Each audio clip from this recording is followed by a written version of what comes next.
أما بعد فأعوذ بالله من الشيطان الرجيم. بسم الله الرحمن الرحيم. إن هذه أمتكم أمة واحدة، وقال النبي صلى الله عليه وسلم: المسلم كجسد واحد. صدق الله العظيم. پھر سیاست چھوڑ کر داخل حصار دین میں ہو، پھر سیاست چھوڑ کر داخل حصار دین میں ہو، ملک و دولت ہے فقط حفظ حرم کا ایک لفظ، ایک ہو مسلم حرم کی پاسبانی کے لیے، ایک ہو مسلم حرم کی پاسبانی کے لیے، نیل کے ساحل سے لے کر تا بقا کے کاشغر. صدر محترم دیوار مہمان خصوصی اور معزز سامعین کرام، یہ بات روز روشن کی طرح عیاں ہے کہ عالم اسلام کسی ایک خطہ میں محدود نہیں، بلکہ اس کے برکتار ہر بر اعظم میں زندگی بسر کرتے نظر آتے ہیں. بالخصوص بر اعظم ایشیا اور افریقہ میں مسلمانوں کی تعداد کروڑوں میں ہے، اور کم و بیش 55 ملکوں پر مسلمانوں کی آزاد اور خود مختار حکومتیں ہیں، جن میں توحید اور رسالت کے پرستاروں کی تعداد 1.5 ارب نفوس سے بھی زائد ہے. گویا اس پورے ارض کا ہر چھٹا آدمی دین اسلام کا پیروکار ہے. مگر مقام عزت افسوس یہ ہے کہ امت مسلمہ میں فکر نظر کی وحدت کا فقدان ہے اور مرکزیت کی شدید کمی ہے. ہم آہنگی و یکجہتی نہ ہونے کے برابر ہے.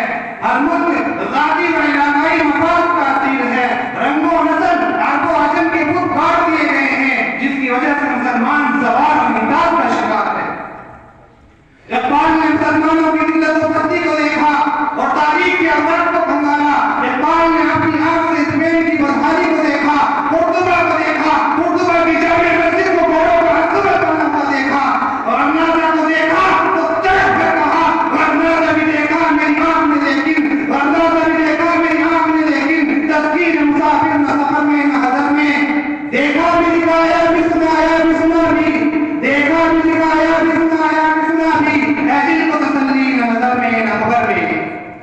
جناب صدر، آج پوری دنیا کے مسلمان شدت کے ساتھ محسوس کر رہے ہیں کہ انہیں عربی معاشرے کی بنیاد پر تختہ مشق نہیں بنایا گیا، ان کے خلاف اسلامی و علاقائی بنیادوں پر جنگ نہیں کی جا رہی، بلکہ یہ ساری کوششیاں، یہ پہلی پھیریں، یہ دیسی قدر، یہ فاسفورس پروموٹی پرسار، یہ گوارتا ناموں میں اور امور ریب جیل کی سزائیں صرف اور صرف اس لیے ہیں کہ ہم مسلمان ہیں، لا الہ الا اللہ پڑھنے والے ہیں. مسلمانوں کو غلام بنانے کے لیے سب کچھ کیا جا رہا ہے، لیکن مسلمان مزاحمت کرتے ہوئے کہتے ہیں ہری ہے شاہ کی تمنا، ابھی چلی تو نہیں، جلی ہے آگے جگر مگر بجھی تو نہیں، جفا کی تیل سے گردن نما شعار ہوتی، کٹی ہے پر سرے نظام مگر جھکی تو نہیں.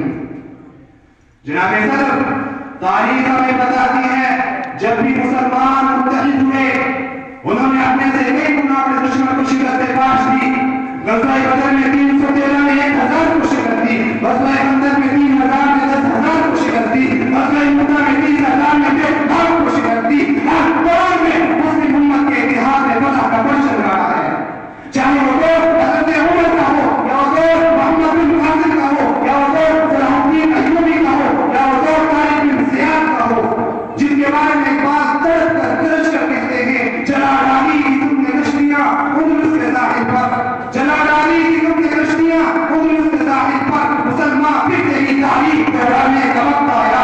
چلے تھے دین سے تیرا جہاں سے تم مسلمان ہو، چلے تھے دین سے تیرا جہاں سے تم مسلمان ہو، انہی ماضی کی راہوں پر پلٹ جانے کا وقت آیا.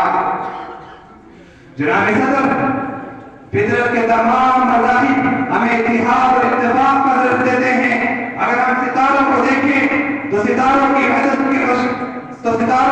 شب کے اندھیرے چاک کر کے رکھ دیتے ہیں. قطرے سے دریا، ذرے سے صحرا اور کرن سے سورج کی کمش حاصل کرنے کی قوت پیدا ہو جاتی ہے اور پاؤں کی ٹھوکر سے بات ثابت کی جا سکتی ہے.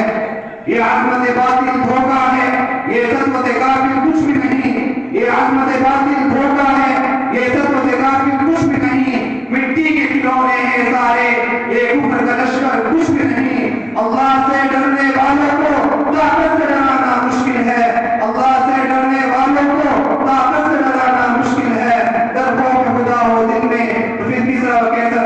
نہیں. وآخر دعوانا الحمدللہ رب العالمین.